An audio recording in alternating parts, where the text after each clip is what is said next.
Next ہیں جی آمنہ جبران ہیں کراچی سے. وہ کہتی جہاں دنیا ترقی کی راہ پہ گامزن ہے وہاں ہم آج بھی لا ڈلا سلیکٹڈ ووٹ کو عزت دو روٹی کپڑا مکان اور حقیقی آزادی جیسے مسائل میں پھنسے ہوئے ہیں.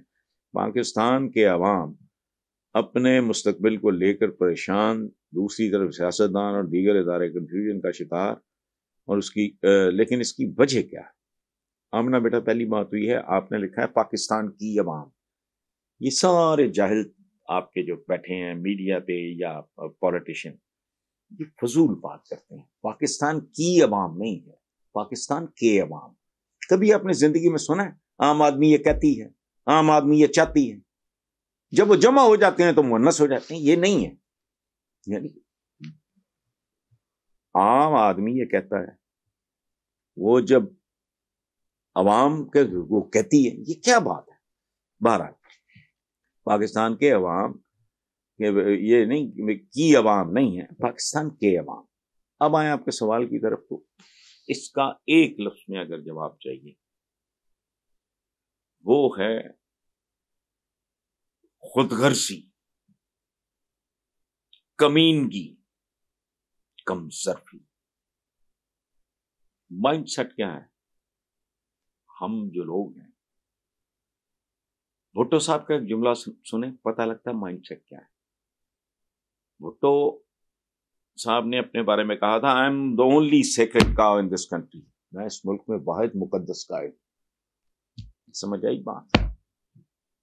یہ ہوتا ہے حکمران. سید القوم خادمہم، قوم کا سردار اس کا خادم ہوتا ہے. بھٹو کی کا مائنڈ سیٹ کیا تھا؟ I am the only sacred cow. محترمہ نصرت بھٹو ان کی اہلیہ اللہ انہیں طریق رحمت کرے، دونوں کو کرے.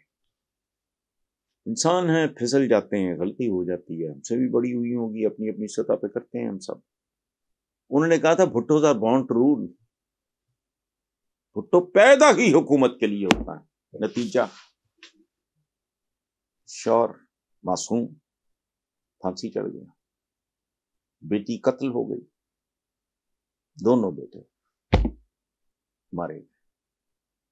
اور یہ جو نواز شریف وہ تو پھر بھی مطلب میک سم سینس کہ سرشاہ نواز بھٹو کا بیٹا، اس کو ان کی تو کہانی اور طرح کی. ان کا تو دماغ میں اگر کیڑا ہو تو سمجھ آتا ہے. اندازہ رکھو نواز شریف کی بیٹی مقدمات کے دوران پریس کے سامنے اس نے کیا کہا؟ حکمران خاندان تم اور حکمران. سو بیسیکلی خود غرضی، کمینگی، لالچ اور اپنے آپ کے علاوہ کچھ نظر ہی نہ آ رہا، اس نے یہاں تک پہنچایا. اور یہ مائنڈ سیٹ مجھے دور دور تک تبدیل ہوتا دکھائی نہیں دے رہا بیٹا. I'm sorry. Thank you. السلام علیکم ویورز. آج کا پہلا سوال ہے اکبر خان ہیں شاور سے.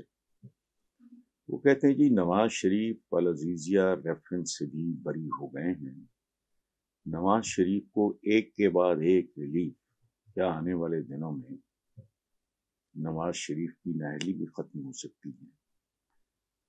اکبر خان صاحب سوال آپ کا موجودہ دنوں کے حوالے سے تو ریلیونٹ ہے، باقی یہ ریلیونٹ سوال نہیں ہے. ختم ہو سکتی ہے، یہاں کیا ختم ہو سکتا ہے، کیا شروع ہو سکتا ہے، مجھے آج تک سمجھ نہیں آئی. مثلاً کہ جی کچھ دیر پہلے میرے اپنے پروگرام میں پوچھا جا رہا تھا کہ یہ سب کچھ باقی سب کچھ بھی لپیٹ دیا جائے گا جو اس کے اگینسٹ ہے نواز شریف کے. تو میں نے کہا یار ایک ملک ہے اسلامی جمہوریہ پاکستان جو آدھا لپیٹا جا چکا ہے اور اسے بنگلہ دیش کہتے ہیں. میں کیا کروں؟ آئین ہے آپ کا پیارا آئین، کتنی بار لپیٹا جا چکا ہے. میں نے لپیٹا ہے یا اکبر خان صاحب آپ نے؟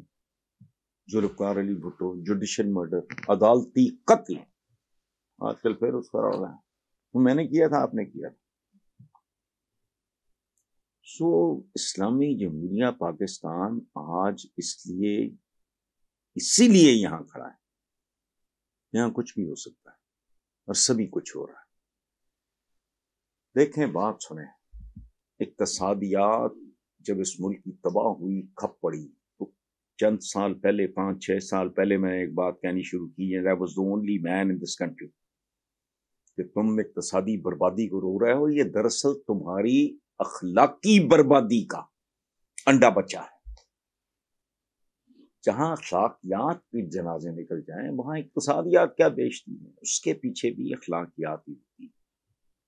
سو in a country like ours anything can happen, کچھ بھی نہیں۔ ایک معصوم آدمی سزائے موت، ایک ایسے بندے کے چکر میں جس کا نام ہی نہیں کوئی جانتا، جس کی اوقات حیثیت ہی کوئی نہیں، ملک دو لخت ہو گیا، پتہ ہی نہیں لگا۔ اچھا، پہلا وزیر اعظم قائد ملت کہتے ہیں، اس کے قاتل کا نہیں پتہ، یا کمال ہے۔ 2 دفعہ کی وزیر اعظم دن دہاڑے قتل ہو گئی، نہیں پتا تو کیا ہے۔ اس لیے آپ ان سوالوں پہ پریشان نہ ہوا کریں۔ تو ریلیف ہے یہ، میں نے تو اس کا نام رکھ دیا ہے میاں نواز ریلیف، نواز شریف نہیں۔ یہ کو 2-2.5 مہینے 1.5-2 مہینے پہلے کی بات ہے، میں نے کہا اس کو آئندہ نواز ریلیف، لیکن انتظار کریں اس سیریل کے یا سیریز کے آخری ایپیسوڈ کا۔ ایک انصاف کہیں اور ہونا ہوتا ہے، اس کی طرف دیکھتے ہیں۔